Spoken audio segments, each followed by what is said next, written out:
Nhiều người công chính ở trong tay Chúa, và đau khổ sự chết không làm gì được các ngài.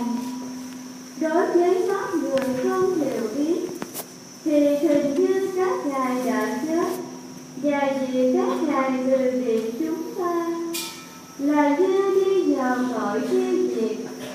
Nhưng thật ra các ngài sống trong bình an và trước mặt người đời, dầu các ngài có chịu khổ hình, lòng cậy trông của các ngài cũng không chết. Sau một giây lát chịu khổ nhục, các ngài sẽ được vinh dự lớn lao, vì Chúa đã thử thách các ngài như thử vàng trong lửa, và chấp nhận các ngài như của lễ còn thiêu.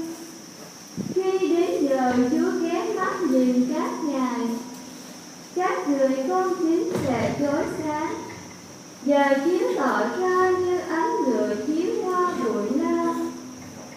Các ngài sẽ xét xử các dân tộc, sẽ thống trị các quốc gia, và Thiên Chúa sẽ ngự trị cho các ngài muôn đời.